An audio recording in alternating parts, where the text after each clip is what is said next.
Screen तो आपकी है पर अब आपका हुनर पूरे देश तक पहुंचेगा। नमस्कार। डिजिटल दुनिया में जिन क्रिएटर्स ने अपने हुनर से रील्स को रियल बनाया, लाइक्स को लाइव बनाया और फॉलोअर्स को फैमिली, आज वही टैलेंट पहुंच रहा है टीवी के सबसे भरोसेमंद स्क्रीन पर। डीडी न्यूज लेकर आया है क्रिएटर्स कॉर्नर, एक ऐसा मंच जहां सोशल मीडिया इन्फ्लुएंसर सिर्फ कंटेंट नहीं दिखाते बल्कि अपनी कहानी, क्रिएटिविटी और कमिटमेंट भी शेयर करते हैं। यहाँ हर क्रिएटर को मिलेगा पूरा क्रेडिट, आपका नाम, आपका चैनल, आपकी पहचान। मंच हमारा, क्योंकि हुनर का सम्मान होना चाहिए और पहचान होनी चाहिए राष्ट्रीय। तो तैयार हो जाइए रील से रियल तक, मोबाइल से मेन स्ट्रीम तक और सोशल मीडिया से राष्ट्रीय मंच तक के इस शानदार सफर के लिए। आप देख रहे हैं क्रिएटर्स कॉर्नर, जहां क्रिएटर्स बनते हैं सेलिब्रिटीज।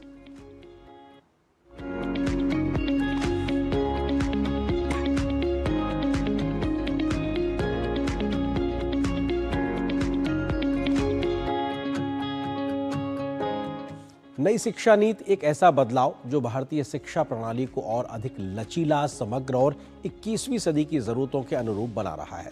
मातृभाषा में पढ़ाई पर जोर, 9वीं कक्षा से विषय चुनने की आज़ादी, रट्टा प्रणाली से हटकर रचनात्मकता को बढ़ावा और उच्च शिक्षा में मल्टीपल एंट्री और एग्जिट जैसे बड़े सुधार, ये सब मिलकर शिक्षा को एक नया आयाम दे रहे हैं। इन्हीं महत्वपूर्ण बदलावों पर कंटेंट क्रिएटर कार्तिकेय दिवाकर ने अपने पॉडकास्ट में दिल्ली विश्वविद्यालय के vice chancellor professor Yogesh Singh से विस्तार से बातचीत की। जो ये सफर आपका एक इंजीनियरिंग के प्रोफेसर से लेके आज वाइस चांसलर बनने तक का है। नहीं, बहुत अच्छा सफर है। पर सबसे पहले तो आपने नेल्सन मंडेला को बहुत अच्छा कोट किया। Thank you. कि शिक्षा जो है वो सबसे ज्यादा ताकतवर हथियार है, इसमें कोई शक है ही नहीं। जिसके व्यक्ति के जीवन में शिक्षा आती है उसके जीवन में अच्छा हो जाता है जी। पर साथ में एक चीज जुड़ी हुई है जिस पर कि साथ साथ बात होनी चाहिए कि शिक्षा के साथ साथ समझ की भी बहुत ज़रूरत है। समझ जो है ना, वो कई बार क्या होता है कि बहुत बड़े बड़े डिग्री जिनके पास होती है, समझ अगर उनकी नेगेटिव होती है, सोच नेगेटिव होती है, तो समाज का, देश का बड़ा नुकसान कर जाते हैं। बहुत सारे ऐसे, अब 9/11 के जितने टेररिस्ट थे उनके पास सब अच्छी डिग्रियां थी, तो इसलिए डिग्री से कई बार भ्रमित होने की आवश्यकता नहीं है। तो शिक्षा एक बहुत बड़ा रूप है इसका। कि अब थोड़ा एनईपी को लेकर बात करेंगे। बिल्कुल। कि जो एनईपी का इम्प्लीमेंटेशन सबसे ज्यादा, मतलब सबसे तेज डीयू में हुआ, उसको सर लेकर कुछ लोग कह रहे हैं कि क्रांतिकारी है और कुछ लोग कह रहे हैं कि जल्दबाजी हुई। इसमें आपके क्या? देखो, मैं स्वभाव से ना अतिवाद से बचता हूँ। मैं दोनों तरफ अतिवाद पे नहीं जाता, लेकिन राष्ट्रीय शिक्षा नीति बहुत सोच समझकर बनाई गई। उसका एक एस्पेक्ट तो उसका फ्रेमवर्क है कि कितने क्रेडिट होंगे, कितने सेमेस्टर होंगे, किस तरीके के कोर्सेज होंगे। एक स्किल का वर्टिकल होगा, एक वैल्यू एडिशन के कोर्सेज का वर्टिकल होगा, कोर कोर्सेज होंगे और स्टूडेंट तय करेगा। आपने अगर फिजिक्स में मेजर कर रहे हो तो साइकोलॉजी में माइनर कर सकते हो, आपके इंटरेस्ट पे। और ये ऐसा नहीं कि ये कोई व्यवस्था भारत पहली बार करने जा रहा है, ये व्यवस्था बहुत सारे देशों में अभी पहले से ही है। पर हमारे लिए उसका क्या चैलेंज है कि फ्रेमवर्क को समझना, बनाना और लागू करना, वो एक बात है। इसके अलावा उसकी भावना बहुत इंपॉर्टेंट है। अब मैंने पहले शुरुआत में ये एक बात कही कि शिक्षा जो है ना, वो आपको विनम्र बनानी चाहिए। बिल्कुल। वो आपके अंदर गहराई लानी चाहिए, वो आपके अंदर कुछ वैल्यूज, संस्कार आना चाहिए। यदि वो नहीं आया तो आपको तो एक हथियार मिल गया, आपसे तो बहुत नुकसान हो सकता है। और दुनिया में लोगों का नुकसान हुआ ही है। विश्व में पढ़े लिखे लोग जितना नुकसान करते हैं उतना कम पढ़े लिखे लोग नहीं करते हैं। आज ये नहीं आप कह सकते कि जो टेररिस्ट हैं वो इसलिए है कि उन्होंने शिक्षित नहीं है। आपकी शिक्षा की परिभाषा में तो वो शिक्षित थे ही ना। क्या नहीं था? बुद्धि नहीं थी। कि बुद्धि नहीं है कि सही गलत की समझ की। आप किसी को मारने को सोच सकते हैं। मैं एक उदाहरण देने के लिए बात कह रहा हूँ सिर्फ। तो शिक्षा का एक बहुत बड़ा एक प्रारूप है। वो केवल नौकरी देने का माध्यम नहीं है, वो केवल एक डिग्री देने का माध्यम नहीं है। इसी कारण से कई बार वसीम बरेलवी साहब ने बहुत अच्छा कहा है। वो कहते हैं कि तालीम तो खर्चे की रसीदें हैं साहिब, इल्म तो वो है जो आपके किरदार से झलके, कि आपको देख के लगना तो चाहिए। अब दिल्ली विश्वविद्यालय का एक छात्र है, लगना तो चाहिए कि दिल्ली विश्वविद्यालय का वो छात्र है। माँ बाप की इन्वेस्टमेंट लगी हुई है उसमें, देश की इन्वेस्टमेंट लगी हुई है, विश्वविद्यालय की लगी हुई है। एक अच्छा इंसान बने और अगले 40, 50, 60 साल अपने देश को, समाज को दे, ये अपेक्षा रहती है। तो राष्ट्रीय शिक्षा नीति का भाव एक बात है, भावना दूसरी बात है। तो वो समय लगेगा, क्योंकि शिक्षा का कोई भी एक्सपेरिमेंट जो है बहुत थोड़े समय से उसको अगर एनालिसिस करेंगे तो गलत हो जाएगा। जैसे क्या होता है स्टैटिस्टिक्स में बोलते हैं ना, अगर सैंपल साइज छोटा है और आप उससे कोई रिजल्ट निकालते हो तो गलत निकल जाता है, बहुत बार गलत निकल जाता है। अभी सैंपल साइज बनने तो दो, अभी तो 4th ईयर में स्टूडेंट्स आए हैं, तो आज आकलन करने का समय सही नहीं है। इसको लगेगा अभी 5-10 साल जमने में, पर मैं समझता हूँ सही आकलन होगा अगले 5 वर्ष में। तब इसके जो अच्छाइयाँ हैं, इसके फ्रूट्स हैं, वो बच्चों को भी मिलेंगे और देश को भी मिलेंगे। मैं समझता हूँ अगर हमने ठीक से लागू किया तो ये बहुत अच्छा रहेगा। और सारा जो की है ना, वो हर चीज़ में इम्प्लीमेंटेशन में ही तो है। आप टीचर रिक्रूट करते हैं, आप तो अच्छा समझ के ही करते हैं। अगर वो अच्छा नहीं पढ़ाता है या नहीं पढ़ा पा रहा है या वो उतना उस तरह का नहीं है, तो उसको परिवर्तन की आवश्यकता है, अपने में परिवर्तन की आवश्यकता है। तो सर जो पुरानी प्रणाली थी, वो उसमें आपको लगता है कि सुधार की जरूरत थी शिक्षा में? नहीं, सुधार की जरूरत तो देखो हमेशा ही रहने वाली है। आज एनईपी का जो फ्रेमवर्क आया, इसमें भी सुधार की अपेक्षा हो सकती है, उसमें तो कोई बात ही नहीं है। क्योंकि ये शिक्षा में कोई भी चीज ना डेड नहीं हो सकती, आप उसको ऐसे रिजिड भी नहीं हो सकती। ये एक फ्लेक्सिबल सा सिस्टम होना चाहिए, पर मेरा ऐसा मानना है स्टूडेंट सेंट्रिक होना चाहिए। हर बच्चे को अपने इंटरेस्ट से, अपनी समझ से जो है सब्जेक्ट की फ्लेक्सिबिलिटी होनी चाहिए, जो इसमें थोड़ा कोशिश हो रही है, अभी ज़्यादा नहीं कर पा रहे कोशिश, धीरे धीरे इसको बढ़ाएंगे कोशिश को। होता क्या है, बच्चों का भी टीचर अच्छा होता है तो सब्जेक्ट में इंटरेस्ट आता है, टीचर खराब होता है तो सब्जेक्ट में इंटरेस्ट नहीं आता, ऐसा भी तो बहुत बार हो जाता है ना बच्चों का। तो वो भी सबको अकोमोडेट करते हुए एक फ्लेक्सिबल स्टूडेंट सेंट्रिक सिस्टम बने, ये इसका एक ऑब्जेक्टिव है। मैं समझता हूँ ये धीरे धीरे ठीक होगा, ऐसा कोई चिंता की बात नहीं है। हमेशा जब भी कोई परिवर्तन होता है तो बहुत सारे लोगों को शंकाएं ज्यादा पैदा हो जाती हैं, लेकिन दुनिया जानती उन लोगों को है, उन शंकाओं का निवारण करते हुए जो आगे बढ़ते हैं और सबके हित में जो है वो करने का प्रयास करते हैं। हर चीज पे एक्टिविज्म नहीं होना चाहिए, मैं उसके विरोध नहीं कहूंगा मैं। हाँ देखो क्या होता है, आपको एक्टिविज्म चाहिए किस लिए? 19वीं सदी का एक्टिविज्म, 20वीं सदी का एक्टिविज्म और 21वीं सदी का एक्टिविज्म, अरे कुछ तो सुधार करो ना। 100 साल पहले भी वही नारे लगते थे, आज भी वही नारे लगते हैं, उसकी आवश्यकता नहीं है। आज आजाद देश है हमारा, अंग्रेजों से लड़ने के लिए जो टूल्स इस्तेमाल किए, आज अपनी सरकारों के खिलाफ उसकी आवश्यकता नहीं है आपको। और तरीके सोचो, कुछ इनोवेटिव तरीके सोचो। ग्रीवेंस रिड्रेसल होना चाहिए, छात्रों की बात सुनी जानी चाहिए। विश्वविद्यालय तो है ही स्टूडेंट्स के लिए, वो नहीं होंगे तो ये विश्वविद्यालय किस लिए हैं? बिल्कुल सर। तो उनके हितों की रक्षा करना केवल उन्हीं का काम थोड़ी है, हमारा भी काम है ना। हम सारे प्राध्यापक, प्रिंसिपल्स, हम सब भी तो बच्चों के लिए हैं, हम उनके हितों की रक्षा हम भी तो करते हैं। एक तो ये गुमान हो जाना, ये एरोगेंस हो जानी कि हम ही हैं जो छात्रों के हितों की सोचते हैं और कोई नहीं सोचता, नहीं ऐसा नहीं है, सब सोचते हैं, हमारे तो बच्चे हैं, क्यों नहीं सोचेंगे? हम भी तो सोचेंगे ना। तो बैठ के बात करना, शालीनता से बात करना और नए तरीके क्या हो सकते हैं इस पे विचार करने की आवश्यकता है। मैं उस तरह के एक्टिविज्म के खिलाफ हूँ। ये जो आज ये नारेबाजी इतनी होती है, इसकी कोई आवश्यकता नहीं है। और टीचर्स के लिए भी मैं कह रहा हूँ ना, मैं वो भी नहीं पसंद करता हूँ ये टीचर्स जो नारे लगाते हैं, कोई आवश्यकता नहीं है। ये कोई ट्रेड यूनियन नहीं है जिस तरह का आप बिहेव करते हैं विश्वविद्यालयों में। जब मैं कह रहा हूँ कि एक संस्कारी माहौल होना चाहिए तभी तो होगा। आज घर में छोटा बच्चा भी ना, आप जो कहते हो उससे नहीं सीखता, आप जो करते हो उससे सीखता है वो। तो जब एक 5 साल का, 7 साल का बच्चा जब डेवलपमेंट की स्टेज में है तो वो सीख रहा है, तो क्या विश्वविद्यालय में आने वाला बच्चा उसको आपके आचरण को देख के प्रभावित नहीं होगा? बिल्कुल होगा। तो हमारा आचरण ठीक रहे तभी तो हम अच्छी बात, मैं आपको अच्छी बात कहता रहूं और करूं सब कुछ उल्टा, तो प्रभाव नहीं पड़ेगा ना। आप 2-3 दिन प्रभाव पड़ जाएगा, फिर आप कहोगे यार तो ऐसे ही बोलते रहते हैं। आप जो बोलते हो उसका मतलब होना चाहिए। तो मैं एक्टिविज्म के तरीकों जो है ये चलता है, इसके खिलाफ हूँ। ग्रीवेंस रिड्रेसल मैकेनिज्म होने चाहिए, उसके नए तरीके सोचे जाने चाहिए, हर एक की आवाज सुने जाने का मैकेनिज्म भी होना चाहिए।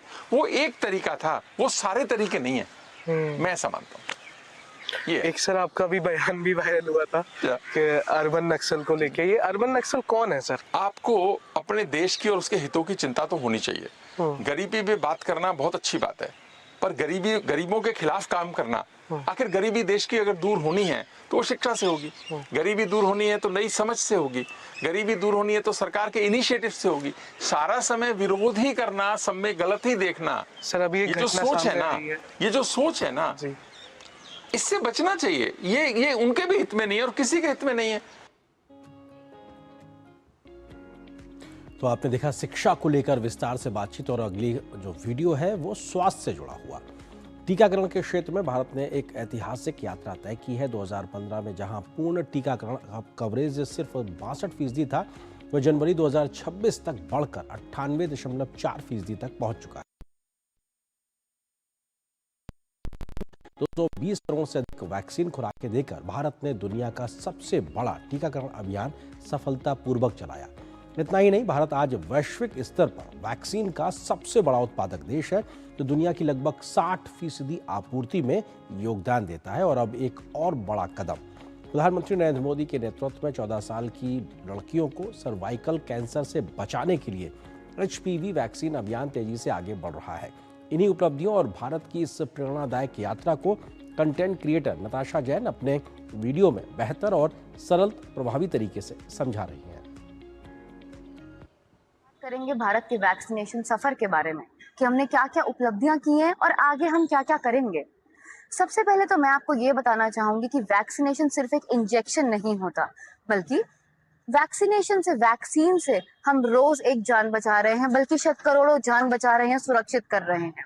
और इसी के साथ सबसे बड़ी बात, वैक्सीनेशन के द्वारा ही हमने भारत से polio, small pox, neonatal, maternal tetanus जैसी बीमारियों को जैसे जड़ से ही खत्म कर दिया है। और ये कोई आम उपलब्धि नहीं है। आज हम अगर बात करें भारत के यूनिवर्सल इम्यूनाइजेशन प्रोग्राम के बारे में, यानी UIP, तो ये पूरे वर्ल्ड के वैक्सीनेशन प्रोग्राम्स में से काफी एक बड़ा प्रोग्राम बन गया है। आज ऑलमोस्ट 2.9 करोड़ प्रेग्नेंट लेडीज को और ऑलमोस्ट 2.5 करोड़ न्यूबॉर्न बेबीज को मुफ्त में वैक्सीन दी जा रही है, और इसका असर बिल्कुल साफ ही दिखाई दे रहा है। 2015 यानी 2015 में जहां इम्यूनाइजेशन कवरेज सिर्फ 62% था, वो आज जनवरी 2026 में 98.4 हो चुका है, यानी ऑलमोस्ट हर बच्चा इम्यूनाइजेशन वैक्सीन से कवर्ड है। इसी के साथ साथ एक और दिलचस्प आंकड़ा, जहां बच्चे डोज लेते ही नहीं थे, उसका एक परसेंटेज था 0.11, वो घटकर सिर्फ और सिर्फ 0.06 रह गया है। अब बात करते हैं हाल ही में क्या नए कदम उठाए गए हैं। भारत ने 2026 में 2 बड़े नए कदम उठाए हैं। पहला, एक इंडिजिनस यानी भारत में बनी टिटनेस डिप्थीरिया की वैक्सीन लॉन्च की गई है, जिसकी ऑलमोस्ट 55 लाख डोज की सप्लाई UIP को की जा रही है। और दूसरा, HPV वैक्सीनेशन कैंपेन। जी हाँ, आपने सुना होगा इसके बारे में। ये कैंपेन है 14 इयर्स ऑफ गर्ल्स के लिए, जिनको ये वैक्सीन देके सर्वाइकल कैंसर से सुरक्षित किया जा रहा है। और इसके अंतर्गत ऑलमोस्ट 1.15 करोड़ गर्ल्स को ये मुफ्त वैक्सीन देने जाने का डिसीजन लिया गया है। इनफैक्ट डिजिटल प्लेटफॉर्म्स भी काफी बड़ा रोल निभा रहे हैं। कोविन के जरिए ऑलमोस्ट 220 करोड़ से भी ज्यादा कोविड वैक्सीन दिए गए, और यूएन प्लेटफॉर्म के जरिए महिलाओं और बच्चों के वैक्सीनेशन को ट्रैक किया जा रहा है। और अगर हम ओवरऑल इम्पैक्ट देखें तो वैक्सीनेशन सिर्फ सुरक्षित नहीं कर रहा, बल्कि बच्चों के डेथ केसेस कम हो रहे हैं, महिलाओं की सुरक्षा बढ़ रही है, और हमारे भारत को एक स्ट्रॉन्ग हेल्थ केयर सिस्टम बना रहा है। तो कुल मिलाकर भारत का ये वैक्सीनेशन सफर सिर्फ एक हेल्थ प्रोग्राम नहीं है, बल्कि हर एक डोज किसी ना किसी जिंदगी को सुरक्षित कर रही है। और यही वजह है कि आज भारत दुनिया के सबसे बड़े और सबसे प्रभावी वैक्सीनेशन सिस्टम्स में से एक बन चुका है। अगर आपको ये वीडियो अच्छी लगी और इन्फॉर्मेशन यूजफुल लगी तो प्लीज शेयर करें, क्योंकि अवेयरनेस भी उतनी ही जरूरी है जितनी कि एक वैक्सीन। आजकल बढ़ता वजन हर दूसरे इंसान की सबसे बड़ी टेंशन बन चुका है। कारण गलत खान पान और पूरी तरह असंतुलित lifestyle. Social media influencer Tanishk Rajput लेकर आए हैं एक धमाकेदार चैलेंज 10,000 का। एक लड़का वर्सेस एक लड़की। टारगेट सिर्फ 7 दिनों में कौन घटाएगा ज्यादा वजन, और वो भी बिना कैश डाइट, सिर्फ हेल्दी फूड के साथ। जानने के लिए देखिए यह फुल ऑन रील, क्योंकि यहाँ फिटनेस है, कंपटीशन है और है जबरदस्त मोटिवेशन। रुपए के लिए कौन ज्यादा वेट लूज कर सकता है, एक लड़का या फिर एक लड़की? 10,000 रुपए के लिए तो कुछ भी कर दूंगा। दोनों के पास एक हफ्ते का टाइम है हेल्दी तरीके से वेट लॉस करने के लिए। सबसे पहले इनका वेट चेक किया तो लड़के का वेट 104.5 kg था और लड़की का वेट 72.8 kg था। डे 1 पे तो दोनों जोश में थे और लड़का ठंड में भी जल्दी उठ के वॉक करने गया। भाई ये बिल्ली भी आ गई मेरे साथ दौड़ने। और बाद में AI की हेल्प से फर्स्ट मील प्रिपेयर करी। स्वीट कॉर्न्स, ब्रोकलीज, कैरेट और पनीर मैंने ऐड करा है। वहीं लड़की ने भी जिम में एक्सरसाइज करी और ऑनलाइन वेट लॉस की रेसिपी देखकर बढ़िया सी डाइट बनाई। दोनों इस चैलेंज के लिए बहुत मोटिवेटेड थे क्योंकि लड़के को तो न्यू शूज लेने थे। इन पैसों के लिए मैं अपना शरीर तोड़ सकता हूँ। और लड़की को अपना बेकरी का बिजनेस स्टार्ट करना था। ये पैसे मेरे बिजनेस के लिए बहुत अच्छी इन्वेस्टमेंट हो सकता है। अब अगले 7 दिन तक ये जो भी चीज खाएंगे या करेंगे उसके पैसे मैं दूंगा और ये मुझे अपनी मील्स की फोटो भी भेजेंगे ताकि मैं इन पे चेक रख पाऊँ। डे 2 पर ये डाइट वाला खाना बहुत मुश्किल से खा पा रहे थे। भाई साहब ये घर वाले कितना टॉर्चर कर रहे हैं, वजह तो हलवा और बन गया है। तो अब इन्हें रियलाइज हो गया था कि 10,000 रुपए जीतना इतना आसान नहीं होने वाला। डे 3 पर तो लड़की ने ये चैलेंज जीतने के लिए बहुत अच्छी स्ट्रैटेजी सोची जिसमें उसने एक बहुत यमी चॉकलेट केक बनाया और लड़के के लिए भिजवा दिया। ऐसा केक बनाऊंगी, होके दिखाए फिर पतला। मेरे से बोला था कि उसने हेल्दी तरीके से बनाया है। इतनी सारी ऑयल और चीनी डाली है ना मैंने इसमें। लड़का खुद को रोक ही नहीं पाया और थोड़ा थोड़ा करके आधा केक खा गया और बाद में इसको रिग्रेट हुआ क्योंकि इसने दिन में भी शाही पनीर और नान खा लिया था। बहुत ज्यादा ओवर ईटिंग हो गया। अब डे 4 पर लड़की ने जिम भी किया और अच्छी तरीके से डाइट भी ली। आज मेरी एनर्जी और भी ज्यादा लो है। और वहीं केक खाने के बाद लड़के ने रिग्रेट को ही अपना पावर बना लिया और भी ज्यादा हार्डकोर वर्कआउट किया और स्ट्रिक्ट डाइट ली। डे 5 पर ये दोनों अपना 100% दे रहे थे तो मैं एक नया ट्विस्ट लाया जिसमें मैंने इनके सामने वो खाने की चीजें रख दी जो इनका सबसे ज्यादा खाने का मन था। खस्ता कचौड़ी, चिली पोटैटो। मोमोज। तीनों खाने में से बस 2-2 बाइट ले और 1,000 रुपए तो इंस्टेंटली जीत जाए। मैं हार जाऊंगी अगर मैंने आज खा लिया। 10,000 रुपए दांव पर लगे हुए थे तो लड़की ने सिर्फ सूंघ के साफ मना कर दिया लेकिन लड़का अपने मन को रोक ही नहीं पा रहा था और खुद से बहाने बनाने लगा। काफी देर सोचने के बाद उसने 1,000 रुपए के लिए 2 बाइट खा ही ली। खुशी बिल्कुल भी नहीं हो रही बट ये 1,000 रुपए उस दिन अच्छे लगेंगे मैं जिस दिन 10,000 रुपए जीत जाऊँ। अब डे 6 पर ये दोनों बहुत एक्सट्रीम चले गए क्योंकि लड़के ने जोश में आकर 30 किलोमीटर वॉक कर डाली और लड़की ने तो 1 घंटे का सोना भी किया। आज मैंने बस एक ही ग्लास पानी पिया है। मैं इस चैलेंज को जिंदगी भर याद रखूंगा। फाइनली डे 7 आ गया था और मुझे भी नहीं पता था कि कौन जीतेगा क्योंकि इन दोनों ने सच में बहुत ज्यादा मेहनत करी थी और लास्ट में तो पानी भी नहीं पिया था। तो हम तुरंत वेट चेक करने चले गए जहां लड़के का वेट 96.74 kg और लड़की का वेट 64.64 kg आया। मैंने कैलकुलेट किया तो पता लगा कि विनर सिर्फ 400 ग्राम के डिफरेंस से जीता है। और इस चैलेंज की विनर है लड़की। सच में खाऊंगा कसम। तेरे 10,000 रुपए। इस बाइट के लिए मैं 1 किलोमीटर फालतू दौड़ूंगा। और क्रिएटर्स कॉर्नर में यहाँ पर एक छोटे से ब्रेक के लिए रुकते हैं।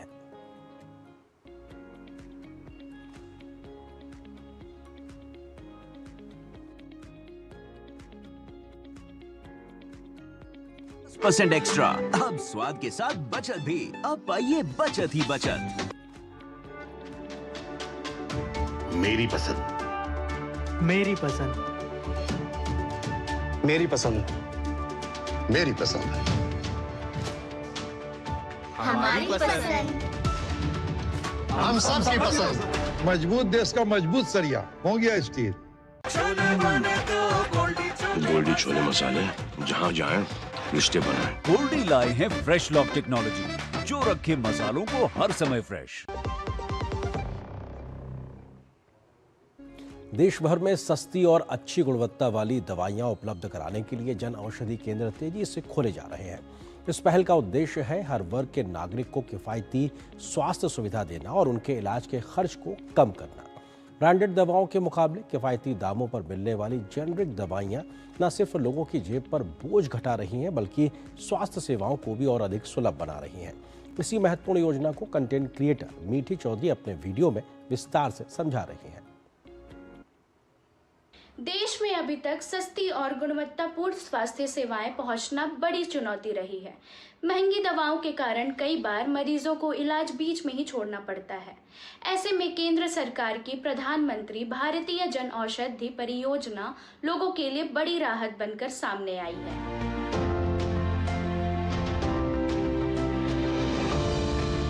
सरकार की इस योजना के तहत देश भर में लगभग 18,000 जन औषधि केंद्र खोले जा चुके हैं। जहां 50 से 80% तक सस्ती दवाएं उपलब्ध कराई जा रही हैं। इससे अब तक देशवासियों के 40,000 करोड़ रुपए से अधिक की बचत हो चुकी है। इस योजना ने गरीब और मध्यम वर्ग के लोगों को महंगी दवाइयों के आर्थिक बोझ से बड़ी राहत दी है। महिलाओं के स्वास्थ्य को ध्यान में रखते हुए जन औषधि केंद्रों पर सुविधा सैनिटरी पैड सिर्फ ₹1 प्रति पैड की कीमत पर उपलब्ध कराए जा रहे हैं।